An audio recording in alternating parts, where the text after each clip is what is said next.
الله خپل بچی مې درته په خوشي بیابان کې پرېښودل. الله په خوشي بیابان کې مې درته خپل بچی پرېښودل. الله د خلکو زړونه دوی ته مایله کا.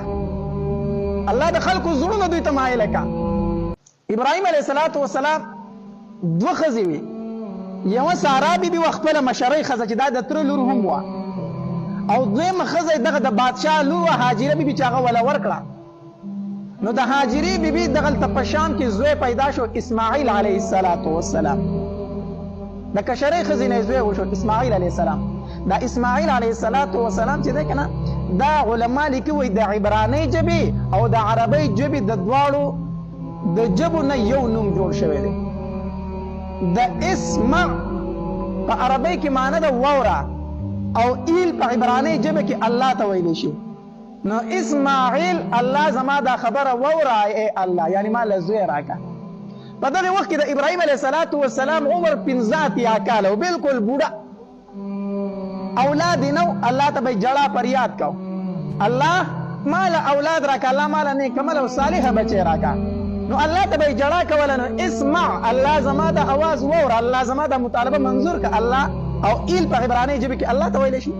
نو اسماعیل، نو الله تبارک وتعالی د 15 کاله په عمر کې ابراهیم علیه السلام ته د کشرۍ بیبي نه اسماعیل علیه السلام ورکړو. چې پیدا شو نو مې ورله اسماعیل کېښود، ځکه دا ما د الله نه په ډېرو دعاګانو باندې غوښتې دي. نو مې ورله هم هغه کېښود اسماعیل. بیا د ابراهیم علیه السلام د دې بیبیانو په خپل منځ کې به جګړې وي، ځکه عام طور پر دوه بنې چې وي نو دا یو ځای ژوند نه کوي، جګړې کوي. نو د ابراهیم علیه السلام یو مشرۍ بیبي وه، یو کشرۍ بیبي وه. د کشرۍ بیبي پکې زویم پیدا شو، نو دواړو یو ځای ژوند نه کو، جګړې به یې کولې. ابراهیم علیه السلام په سخته پریشانۍ کې و. مشرۍ بیبي هم نه شو پرېښودی، ځکه د هغې قربانو ته یې کتلو چې دا عراق نه زما سره شام ته سفر وکړو تنې تنها، زما دپاره دا دومره سفر یې ما سره کوي، ډېرې قربانۍ را سره دي. نو د هغې قربانۍ ورته یادې وي، نو هغه هم نه شو پرېښودی. دلته هاجره بیبي هم نه شو پرېښودی، ځکه چې دا خو د بادشاه لور د ما له بادشاه راکړه د خدمت لپاره، او اوس یې بچی مو شو وړوکی زوی ورسره په هغې کې دی. نو څه وکړم دا پرېږدم. ابراهیم علیه السلام حیران و، الله څه وکړم؟ دواړه بیبي جګړې کوي، یو ځای ژوند نه کوي. الله تبارک وتعالی ورته حکم وکړو، ابراهیمه دا کشره بیبي دې ته روانه کړه، بوځه جدا کړه دواړه. پیغمبر دی بغیر د وحي نه خو کار نه کوي، دا دواړه جدا کا. د ابراهیم علیه السلام خو دا مطلب و چې چېرته زه نږدې بل ځای ته به بوځم، نو کله به هغې له ځم او کله به دې له راځم. نو روایتو کې راځي وایي جبري علیه السلام ورسره ملګری شو، په اوښ باندې سواره شو، ځان سره یې په تیلې کې لږ خوراک راواغسته او بتکي کې لږې اوبه یې راواغستې. روان دي ابراهیم علیه السلام بار د جبري علیه السلام نه تپوس کوي، جبریل چېرته به ځو؟ وایي مخکې د الله حکم دی، مخکې د الله حکم دی ځه. روایتو کې راځي وایي چېرته به چې ښکلې شنه علاقه راغله که نه، ابراهیم علیه السلام ته به خوښه شوه. نو د جبري علیه السلام نه به یې تپوس وکړو، جبري الله و دا علاقه موږ ته نه ښودلي، دا علاقه خو به یې نه ښودلي چې دلته کې پړه واچوئ. نه مخکې حکم دی ځه مخکې. ابراهیم علیه السلام روان دی دومره سفر وشو چې د شام نه د فلسطین نه را ورسېدو مکې مکرمې ته. سرو شګو ته را ورسېدل، سرو غرونه، تور غرونه، بس نور څه شی نشته. د کیکر بوټي ځای په ځای ولاړ دي، بس د کیکر یوه ونه وه او په سور نور کې د هغې د لاندې سوری و. ابراهیم علیه السلام ته جبري علیه السلام وفرمایل، وی رب فرمایلی دي چې دلته کې پړه واچوه، دلته کې نه انسان شته، نه چېرته آبادي شته، هېڅ شی په نظر نه راځي، سرې شګې او د کیکر بوټي. بس د الله حکم دلته دی. دا بیبي دې دلته پرېږده چې د دواړو په یو بل باندې د سر هغه بوی هم نه لګي، یوه هلته پاتې شوه، یوه دلته راله، د دې کیکر د لاندې. ابراهیم علیه السلام ته دا حکم وشو چې خبرې به ورسره نه کوي، او دا بیبي دلته پرېږده او ځه. اوس د الله د طرفه امتحان دی که نه. یو امتحان خو دا و چې اور ته ورتاو کړی شو، دویم امتحان دا و چې بادشاه عزت ته لاس ورچو، الله ترې بچ کو. اوس دا دریم امتحان و چې خپله بیبي د وړوکي ماشوم سره په غېږه کې په یو خوشي بیابان کې پرېږده او ځه پرې. اوس هاجره بیبي د کیکر د بوټي د لاندې پرېښوده، په بتکي کې لږې اوبه دي او په تیلې کې لږ خوراک ته هغې سره کېښوده، روان شو تېره. اوس ډېر زیات خفه دی، د ځوانۍ عمر هم نه دی، 15 شپږ کالو ته به عمر رسېدلی دغې وخت کې، بوډا دی، اندامونه ورسره هم سات نه ورکوي، اندامونه هم رفېږي. په بوډاوالي کې الله یو بچوړی ورکړی او د الله د طرف نه حکم دا دی چې په دې سرو شګو کې پرېږده او ځه. ابراهیم علیه السلام غریب نیولی دی، سترګو کې اوښکې دي، د بیبي نه روان شو. چې روان شو اوس بیبي اوس پوه شو چې دی خو زما نه روان شو، ما پرېږدي. دا کوم ځای کې پرېښو؟ دا د الله دې موږ ټول حج او عمرې لبوزي د مکه مکرمه کې چې کومه مقبره ده چې کې خدیجه بیبي خدیجه رضی الله تعالی عنها هم دفن ده جنت المعلا چې ورته ویل شي مقبره چې ده د دې مروه طرف ته په دروازه باندې چې کوزي اخو بیا سیده لاړ شي هغه مقبره ته به ورشي خدیجه رضی الله تعالی هم په دغه مقبره کې دفن ده دغه ځای کې دا بیبي پرې خدا هاجره بیبي په دغه ځای کې پرې خدا اوس ابراهيم عليه السلام ته نه روان شو هاجره بیبي په شو چې تړې خو زمونږ نه روان دی مونږ پرې خودو د شاعر مسرامن دکړي आवाज ورته وکړو الی من تقلنا یا ابراهيم ليس فيها زرع ولا ماء ولا انيس و ابراهيم په دې خوشي بیابان کې می چاته پرې دی ليس فيها زرع ولا ماء ولا انيس په دې خوشي بیابان کې خو نه د خوراک کاک څه شته نه پکې انسانان شته چې ممکن مدد وغواړو دلته وایي شي نشته په دې خوشي بیابان کې د مونږ چاته پرې دی و ابراهيم عليه السلام غریب نیولې د شاته نه ګوري ضعیف دی سپینګری دی بوډا دی روان دی تینا هاجره بیبي پس بیا را منډي کې بیا وته आवाज کوي الی من تقلنا یا ابراهيم ليس فيها زرع ولا ماء ولا انيس ابراهيم په دې خوشي بیابان کې ما چاته پرې دی چاته نه پرې دی په دې سوچو کې ما په چا باندې سپاري ابراهيم عليه السلام په شا باندې نه ګوري نو کله چې تر صفا مروه منځ کې دا سعی پوره کې په دې مروه باندې دا سعی خلاص شي کنه نو التباب المروه دی پاغي دروازه به مروه غونډه کنه پاغي دروازه به اوسي دغه دروازې دې زید ته چې ابراهيم عليه السلام را ورسید کنه نو هاجری بیبي شاغړي د قمیص نه راټینګ کو وینیو او بیا ورته الی من تقلنا یا ابراهيم په چا مسپاري دلته کې سوق دي نو ابراهيم عليه السلام ورته داسې په شا باندې وکتل نو د سترګو نه وښ را روان شي چې سترګو نه وښ را روان شي هاجره بیبي پوه شو وی الله امرک الله درته دې حکم کړی دی ګوره چې کو په دې خوشي بیابان کې مونږ پرې دی روانې را ګوره چې دا درته الله ویلي دي کو ابراهيم عليه السلام ورته سر وسانډه وی ما ته الله فرمایلی دي هغه زورور زنانه و د پیغمبر سره پاتې شي وی زه چې کوم الله درته حکم کړی هغه الله به مونږ نه ضایع کوي کوم الله چې تا ته حکم کړی هغه الله به مونږ چیرې نه سپوري دا معمولی زنانه نه وخه دا هغه زنانه ده چې د بادشاه لور ده دا هغه زنانه ده چې د پیغمبر ښځه ده او دا هغه زنانه ده چې د پیغمبر مور ده وی زه چې کوم رب ته ته ویلي هغه رب به مونږ چیرې نه سپوري زه ابراهیم عليه السلام را روان شو دغه مکه خو ټول غونډۍ دي که نه د هغوی د سترګو نه را پناه شو نو داسې په یو غونډکۍ باندې ودرېدو الله ته یې لاسونه اوچت کړو او دعاګانې شروع کړې قرآن او دعاګانې ذکر کړي دي ربنا اني اسكنت من ذريتي بواد غير ذي زرع عند بيتك المحرم الله خپل بچی مې درته په خوشي بیابان کې پرېښودل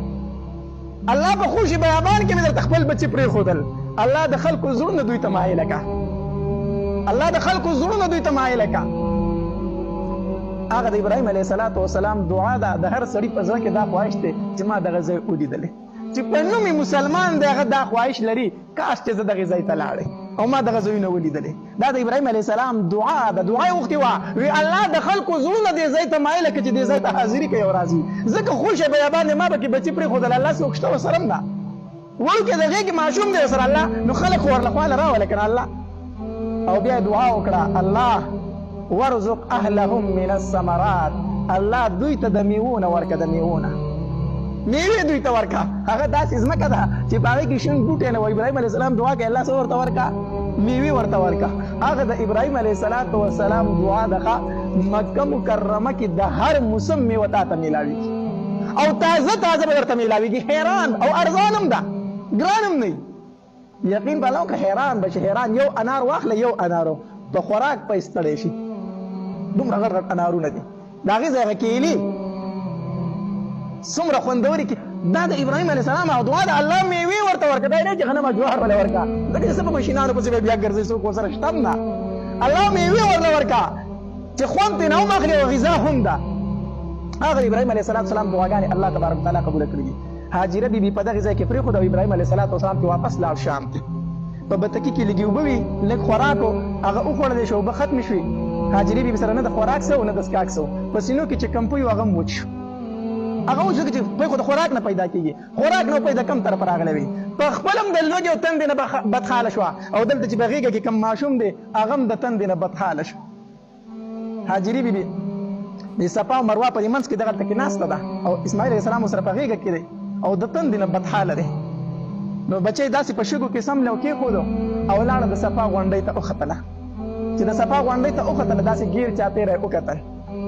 ګیر چاپیره وکتل چې څوک په نظر باندې راشي زه به ورته وایم چې ای د الله بندګانو موږ سره لږ امداد وکړئ لږ اوبه خو راکړئ بچی راته مړ کېږي ګیر چاپیره وکتل څه اوازونه یې وکړلو خو هلته کې څوک وه خو خوشې شګې وې خوشې بیابان و هېڅ په نظر رانلو نو ښکته د صفا غونډۍ نه راکوزه شوه نو د اسماعیل علیه السلام خواله به راله نو د هغې ځای نه یې منډې کړې مروه غونډۍ ته وختله اوس خو هغه غونډکۍ داسې لږې لږې ښکاري خیر ښکتې چتونو ته چې لاړ شي بیا د ویښ هغه غرونه لا شته دی ښه د ټولو لاندې چت ته چې لاړ شي اکثر دا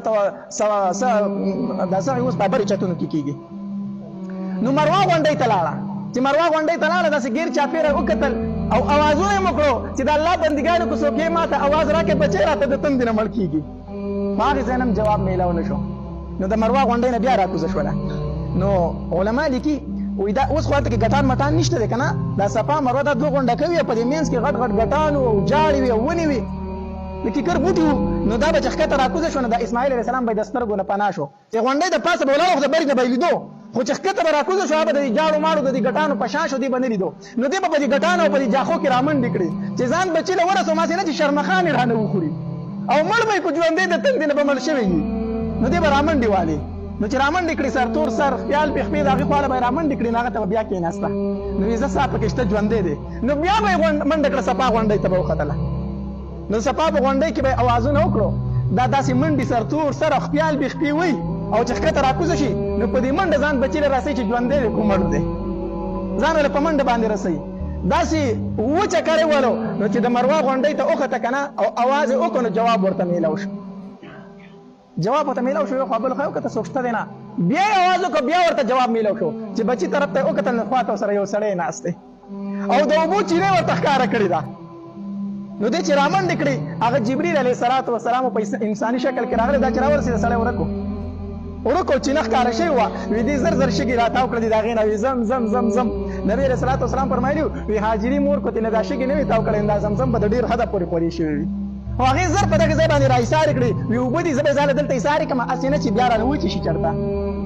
هغې ځای کې هغه اوبه یې را ایسارې کړې پخپله یې ترې وڅکلې او بچي ته یې وڅکولې هغه د زمزم چینه ده الحمدلله اوس دې نه مسلمانان اوبه څښي او ډېرې برکتي اوبه دي او ډېرې خوږې اوبه دي هر ملک ته چې ته لاړ شي د اوبو خوند بدلېږي که نه خو د زمزم اوبه چې د هر ملک انسان راشي په هغه باندې خوږې لګي هغه ته د هغې د خوند فرق نه محسوسېږي هرکه د هر ملک د اوبو خوند جدا جدا وي خو د زمزم اوبه په هر انسان باندې خوږې لګي او دارنګې د ملک اوبه چې بدل شي نو سړي باندې بد هم راځي که نه زمزم اوبه په هر چا باندې سمې راځي الله دې مونږ ټول بوځي الله دې مونږ بار بار بوځي چې کله لاړ شي که نه نو د زمزم اوبه ډېرې څکه ډېرې څکه او دا رنګ چې کله دې وڅکلې ځان دې موړ کړو که نه نو با ګیلاس پې تې اوبه راوله دا مخ پې وینځه اړیزمینې پرتې پای کې به خلک مخونه وینځي دا مخ پې وینځه په دې سر ځان ته واړوه په دې بدن ځان ته واړوه ښه ځان پې سیراب که زمزم اوبه ډېرې څکه هغه د زمزم اوبه دي چې دا جبري علیه السلام د اسماعیل علیه السلام دپاره ښکاره کړې